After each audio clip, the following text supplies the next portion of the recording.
क्या आपका रैम भी पड़ रहा है स्लो? आपका कंप्यूटर स्लो हो रहा है जब आप खेल रहे हैं गेम, मतलब आप जब गेम खेलने जा रहे हैं तभी आपका पूरा रैम स्लो, मतलब जो आपका पूरा सेट है वो स्लो पड़ रहा है, आपके कंसोल्स स्लो पड़ रहे हैं, आपके सॉफ्टवेयर्स जो चल रहे हैं वो लैग कर रहे हैं, जो गेम चल रहा है वो लैग कर रहा है, जो रैम की गलती है या फिर किसी और प्रोसेसर या फिर और किसी भी यूनिट कंप्यूटर के हार्डवेयर में उसकी गलती है। इसके बारे में हम आज जानेंगे क्या होता है DDR3, DDR4 और DDR5 और क्यों ये करता है आपकी जो कंप्यूटर यूनिट है उसमें मल्टीटास्किंग को क्यों आपका करता है लैग। इसी के बारे में हम जानेंगे और क्यों प्रेफर करेंगे हम DDR4 DDR3 से ज़्यादा बेटर, और रैम की क्या स्पेक्स होती है जिसको आपको मेंटेन करते रहे गेमिंग बजट में आपको एक अच्छा कंप्यूटर सेट मिले। ये सब जानेंगे आज इस वीडियो में। मैं हूं EYW, आप देख रहे हैं EYW गेमर, और इसी चैनल पे आपको मिलता है gaming stuffs and gaming techs की हर related video. So keep connect with us.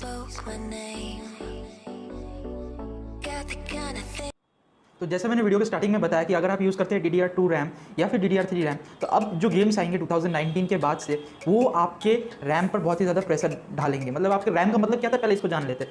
RAM का मतलब ही है रैंडम एक्सेस मेमोरी, मतलब कुछ ना कुछ काम वो मेमोरी का करता है। मतलब जो आपका सॉफ्टवेयर चल रहा है उसकी कुछ ना कुछ काम वो मेमोरी का कर रहा है। इसके बारे में और भी ज़्यादा डिटेल्स में जान सकते हैं आप, मैं दे दूँगा उसके डिस्क्रिप्शन में इसका लिंक, आप जाकर वहाँ पर उस वेबसाइट से जान सकते हैं इसके बारे में। दूसरी बात अब आता है कि अब DDR2 DDR3 आप यूज़ कर रहे हैं तो आपका कंप्यूटर लैग कर रहा है, जनरली PUBG PC खेल रहे हैं या फिर एपेक्स लेजेंड जो निकला है वो खेल रहे हैं, तो आपका जो PC है वो लैग कर रहा है, आपकी जो गेम है वो लैग कर रहा है, या फिर किसी टाइप की हाई डेफिनेशन एडिटिंग या फिर कुछ ऐसे सॉफ्टवेयर यूज़ कर रहे हैं जो एक्स्ट्रा रैम लेते हैं, जो स्पीड ज़रूरी है रैम की उसके लिए, सॉफ्टवेयर को रन करने के लिए, तो वो नहीं कर पा रहा है। क्यों नहीं कर पा रहा है? क्योंकि अभी ऐसा टाइम आ रहा है कि आपको 16 GB का रैम लगेगा। मतलब मैं प्रेफर नहीं करूँगा कि अभी 16 GB का रैम आपको चाहिए, ये एकदम मस्ट है।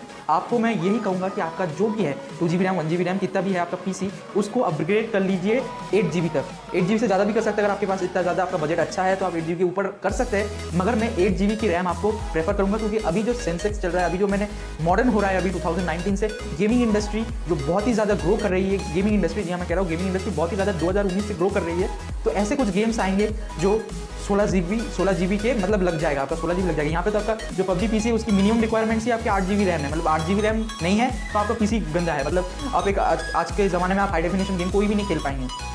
अगर आपको एक हाई डेफिनेशन गेम खेलना है तो आपको मैं बता दूँ 8 GB का रैम सफिक्स नहीं है।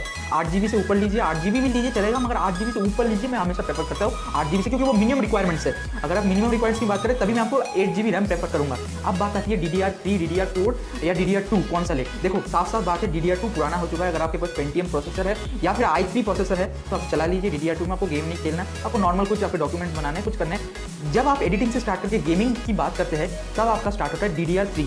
जनरली अभी 3 साल पहले से ही अभी हर कंप्यूटर हर स्टफ्स में जो आपका गेमिंग करता है उसमें DDR3 की रैम लगी होती है। मतलब DDR रैम मस्ट है, DDR3 रैम मस्ट है। मतलब DDR3 आपको मिल जाएगा हर ही कंप्यूटर हर स्पेक्स में। टिल आज से 3 साल पीछे जाने के बाद, उससे भी पीछे कोई अगर PC लगता है तो उसमें आपको शायद DDR2 मिल जाए। तो मैं आपको कहूँगा DDR4 लीजिए, क्योंकि DDR3 का भी ज़माना जाने वाला। मतलब DDR3 अब कुछ ही दिनों के लिए है, इसके बाद DDR4 मस्ट हो जाएगा। और 16 GB की अगर रैम लगा सकता है तो बेटर रहेगा, और 8 GB से 16 GB के बीच में लगाइए तभी आपका कंप्यूटर बेटर चलेगा, मतलब लैग नहीं करेगा। अभी बहुत सारे गेम्स आ रहे हैं, अगर आप खेल रहे हैं बैटलफील्ड तो उसमें भी आपको भी कम से कम मिनिमम रिक्वायर सब में PUBG PC, एपेक्स लेजेंड और बैटलफील्ड 5 जो नया आया है, ये 3 जो high definition high realistic games है, जो बैटल रॉयल्स गेम्स है, इनको खेलने के लिए आपको मिनिमम रिक्वायरमेंट्स 8 GB लगती है। हालांकि आप अपने डिपेंड कर सकते हैं कि आपकी 4 GB की रैम या 6 GB की जो रैम आप यूज़ कर रहे हैं, मतलब 4 GB और 2 GB का लगा के आप यूज़ कर रहे हैं तो उसमें चल जाता है, मगर कभी कभी लैग करता है। मैं आपको प्योर मतलब स्मूथली चले आपका गेम, कोई लैग वैग नहीं हो, तो मैं आपको प्रेफर करूँगा DDR4 की 8 GB रैम, उससे ऊपर की DDR4 8 GB 9 GB 10 GB 11 12 13 14 15 16 GB के अंदर आप कोई भी तरीके की रैम ले सकते हैं। 16 के ऊपर भी ले सकते हैं अगर आप बहुत ही ज़्यादा नवाबजादे हैं, आपको उससे भी अच्छे भी गेम खेल रही हैं, तो मतलब PlayStation जैसा फील चाहिए आपको। 4K आपकी जो मॉनिटर है वही आपकी बहुत ही भयंकर रेजोल्यूशन पकड़ती है, तो आप रैम लगा सकते हैं। अब आपको एक नॉर्मल सी इंपॉर्टेंट फैक्ट बता दूँ, गेम से ज़्यादा कौन सी सॉफ्टवेयर व कौन सा मतलब प्रोग्राम सबसे ज़्यादा रैम लेता है, मैं बता दूँ आपको ब्राउजर्स में जो वेबसाइट्स ले रहे हैं उसमें आपको सबसे ज़्यादा रैम लग रहा है। किसी में 4 ले रहा है, किसी में 2 GB ले रहा है। यहाँ तक कि कभी आप देखेंगे कभी कभी आपके फ़ोन में जो 3 GB के रैम फ़ोन यूजर्स है उनमें नासा के जो वेबसाइट्स है, नासा के वेबसाइट्स नहीं खुलेंगे, या फिर कई सारे वेबसाइट्स है वो नहीं खुलेंगे। क्यों नहीं खुलेंगे? क्योंकि उनको DDR4 रैम चाहिए। अगर आप उनको कंप्यूटर में खोलते हैं तो आपको बहुत ही अच्छा चल रहा है, वो भी DDR3 में 3 GB की रैम में। क्यों चल रहा है, कैसे चल रहा है, क्या हुआ, मैं आपको बता दूँ। जो दूसरा पॉइंट इसी के अंडर में आ रहा है वो है स्पीड।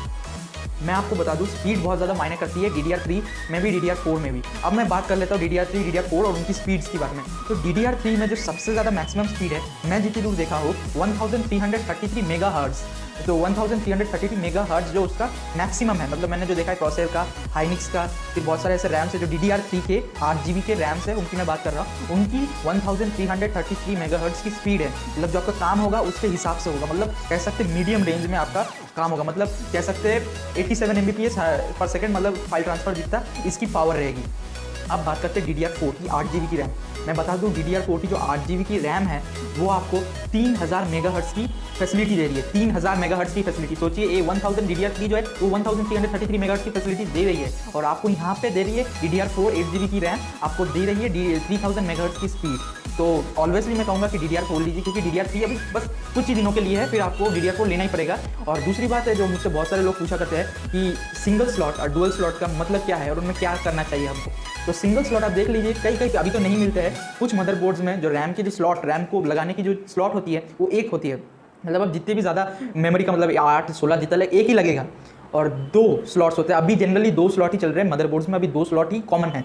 तो 2 स्लॉट में आप लगा सकते हैं 16 GB की रैम। अगर आप पूछे मुझसे कि मैं 16 GB की रैम लगाऊंगा या फिर 8 GB की रैम लगाऊंगा, बात कर लेते हैं पहले 8 GB की मैं रैम लगाऊंगा, तो मुझे क्या रहेगा कि एक पूरा 8 GB का रैम में खरीद के एक सिंगल स्लॉट में बिठाऊँ, या 4 GB की मैं खोल बाई करके वो लगाओ, मतलब ड्यूअल स्लॉट में जो कॉमन है अभी मदरबोर्ड्स में। तो मैं आपको प्रेफर करूंगा ड्यूअल स्लॉट वाला, जो आप 4 GB का ले रहे हैं वो सबसे बेटर रहेगा। क्यों बेटर रहेगा? क्योंकि आपकी जो मल्टीटास्किंग है वो डिवाइड होंगे। मदरबोर्ड को भी पता होगा कि इस रैम अभी इसको बाद में यूज़ करना है, इस रैम को बाद में यूज़ करना है। एक सिंगल स्लॉट में क्या होता है, आपको वो जानता है कि मुझे इसका पूरा यूजेज करना है, तो वो एक मल्टीटास्क में पूरा लगा देता है, और ये सबसे बेटर रहेगा। क्योंकि अगर आप ड्यूअल स्लॉट, आप सभी ब्राउजिंग करते हैं कंप्यूटर में बैठ के, तो जो ड्यूअल स्लॉट इसके लिए बना है ताकि जो आपके वेबसाइट्स जो ज़्यादा रैम खाते हैं, ज़्यादा रैम की मेमोरी लेते हैं, तो उनके लिए वो डिवाइड हो जाएगा। तो वो मदरबोर्ड को या जो रैम या प्रोसेसर है उसको समझ में आ जाएगा कि हमें कौन से प्रोसेसर के बाद कौन से प्रोसेसर का मेमोरी यूज़ करना है। तो मैं आपको जनरली प्रेफर करूंगा गेमिंग के लिए, आप हाई एंड गेमिंग भी करें या फिर लो एंड गेमिंग भी करें, तो DDR4 का 8 GB रैम ले लीजिए। 2019 के बाद आपके लिए बहुत ही भारी पड़ेगा, क्योंकि ऐसे कई गेम निकलेंगे जो आपके दोस्त, जो आपके फ्रेंड्स होंगे वो आपको चिढ़ाएंगे उसके लिए। तो मैं आपको बोल दूं कि प्रेफर कर दूं तो बेटर रहेगा DDR4 का 8 GB रैम, उससे भी ऊपर 8 GB रैम के ऊपर आप ले सकते हैं। आपके लिए गेमिंग के लिए अच्छा रहेगा, लैग नहीं करेगा। PUBG PC खेल सकते हैं आप, एपेक्स लेजेंड खेल सकते हैं,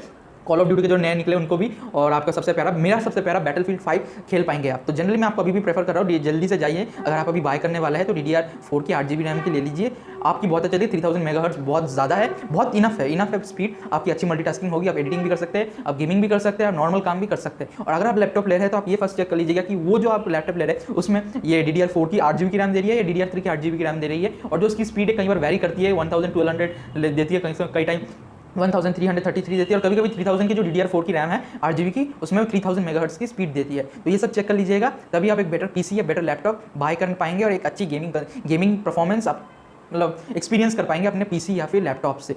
तो वीडियो में बस इतना ही, इसमें और भी हम बताएंगे दूसरे वीडियोज़ में कि और भी क्या क्या गेमिंग टेक और गेमिंग स्टफ्स आपके लिए ज़रूरी है। तो कीप कनेक्टेड।